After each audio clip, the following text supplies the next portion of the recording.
Okay, so first we make sure the wiring is correct, and then we turn on the controller. You might have heard the laser head beep, and if you look at the back, laser is now on, and it's getting the signal up. So then we open acquisition,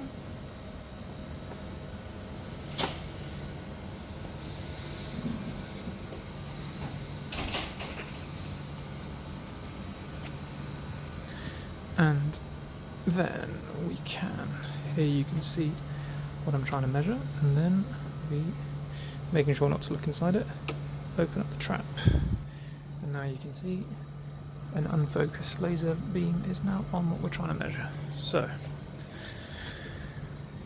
once we're here, you can see that if I hold down the middle mouse button, I can, oh no, not yet actually. So now we go to perform 2D alignment. This is the first thing we need to do, usually after every time you turn it on. So what we can do is we right click, delete all. We've deleted all alignment points, so you can see the laser is very unfocused. So we go up here and click on the autofocus button. It will now autofocus the laser on what we're trying to measure.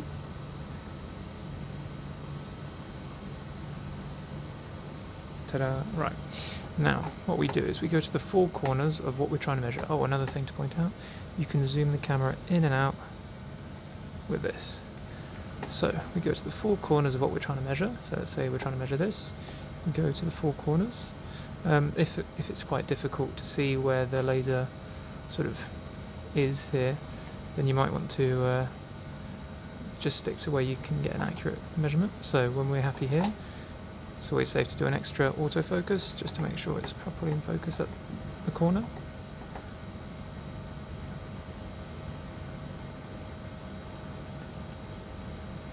Right, and then you center the crosshairs and click. That's now an alignment. Then holding the middle mouse button, you can drag it around. Sorry, I didn't make that clear. Click the middle mouse button and you can drag around the laser. Get to another corner and center and click. Another corner, center and click, and finally the last corner, center and click. Doesn't have to be particularly precise, and then it's always good to have an extra few inside the area you're trying to measure, just so you can be as accurate as possible, avoiding any glare. Right, when we're happy with that, go ahead and unclick 2D alignment. Right, then we now want to define the scan points. So currently all I've got, let's delete all the scan points. Oh no, that's right, you need to right click on the scan point, I believe select points. No, that's not quite right. Just click on it and then click and then tap delete. There we go. So now I can still hold it by middle clicking and holding. Right, so now if we just go to the shape standard one, and then we can click on, and then we can click and drag to put a square over the area you're interested in, a rectangle rather. Come on.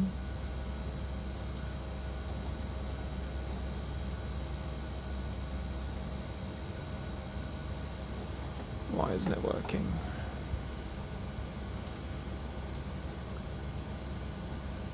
Rectangle, there we go. There we go. And then you can change the density. So for example, if I change it to 10 in one direction, I've now changed the density of the points. So let's leave it at 20. And then you can make it larger, you can move it around.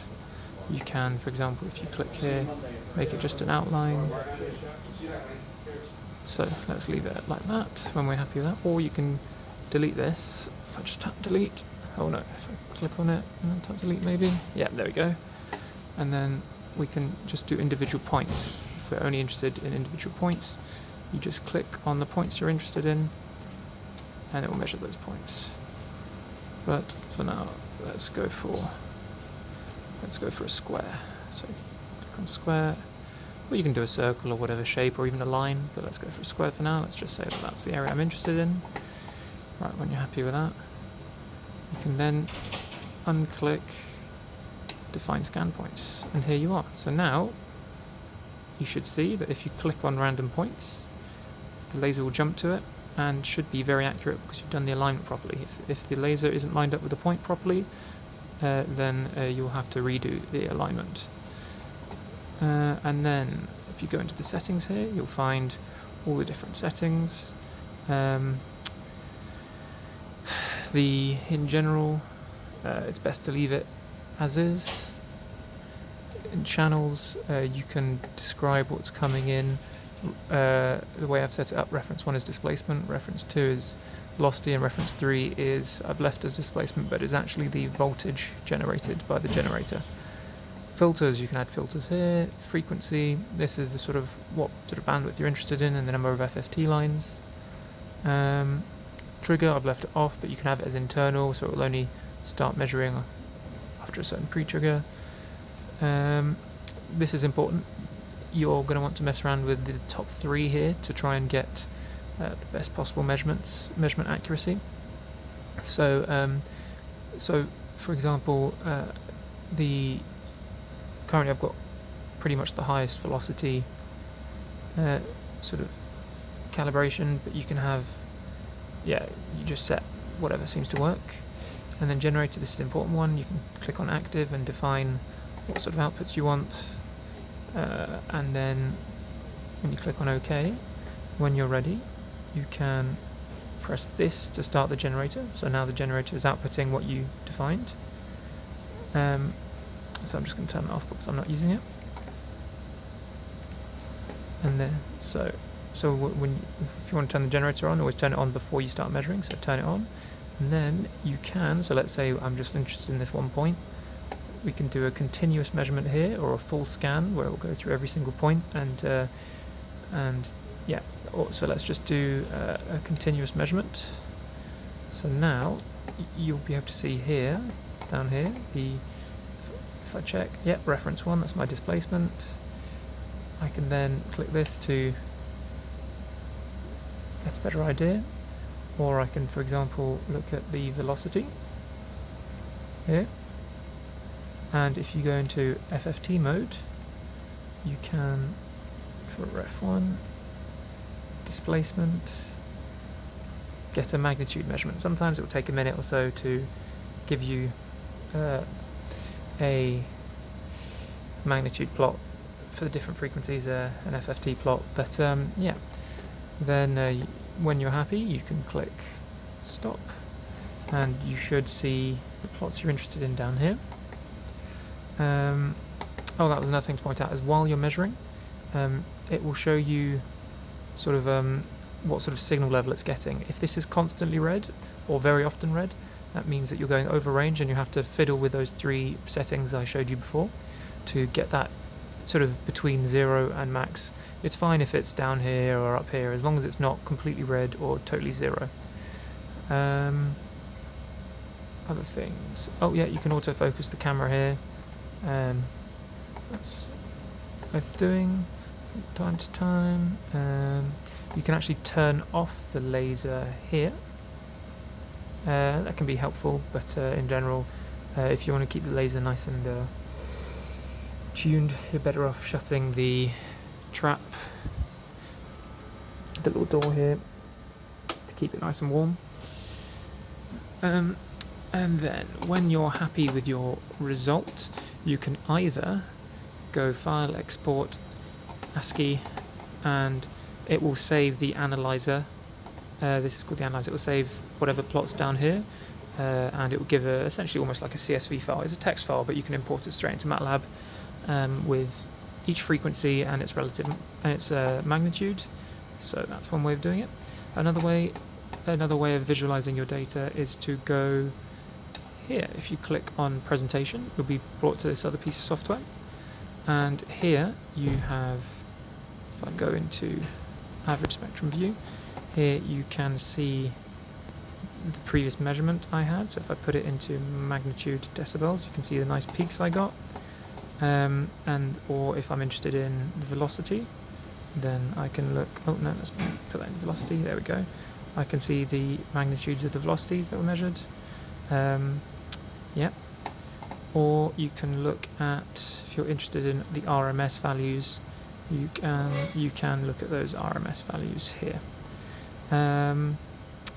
Yes, so what you would end up doing is it would initially show RMS. You would click on define frequency bands, and then you just click and drag to get the relevant frequency band. So I'll just delete that on there, and then when you're happy with it, click on the little X, and it will say, are you sure, or whatever. You click on yes, and then you will see your 3 or whatever, however many modes that were measured. And you can then, if you go into FFT, you can then go into animation, start. So that will only work, oh no, let's increase the speed because it's always very, very slow.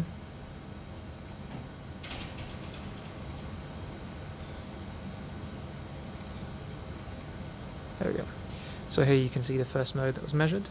That will only work if you have put in your generator back in as a reference. So here I've got the generator both going towards what I'm exciting and back to reference 3. And when I was measuring, so you can actually see that I have reference 3, I have reference 3 here. And when I was measuring, if we go back to where I was measuring, in the settings, channels, reference 3, I have ticked ref. So yes, these 3 references aren't references, they're just inputs, and I've only set reference 3 as the actual reference signal coming from the generator, and that allows me to then visualize and animate what I'm looking at. So same thing applies here. If I want to export data, I go File, Export ASCII. Now you have to watch out. If you do the lower view, then you'll get essentially a CSV file of frequency against magnitudes, lots of points.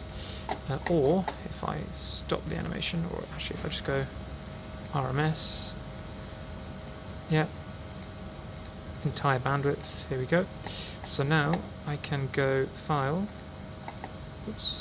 File, Export ASCII, and then if I do current band or all bands, it will export basically the RMS value as a CSV file for each point on your mesh. Finally, so if I've got the animation going, so let's go back into FFT, there we go, animation, start. What I can do is I can sort of move this around. I can also just make it, I can hide the analyzer object. I can move this around when I've got an angle that I think looks good. You can also rotate it a bit like that. I can then go File, Save Animation, and then let's just save it on the desktop for now. Save. It will render each frame.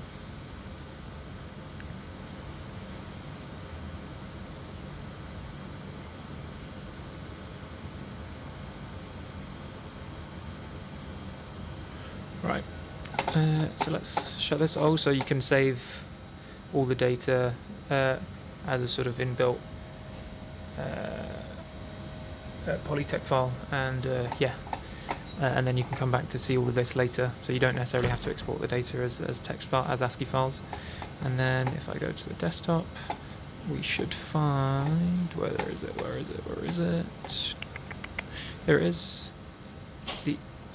What was just exported. So it always exports at 8 FPS. So unfortunately, you have to then go into video editing software and speed that up. And it only saves one loop, so you need to loop it yourself sometimes. Oh, well, this automatically loops. That's good.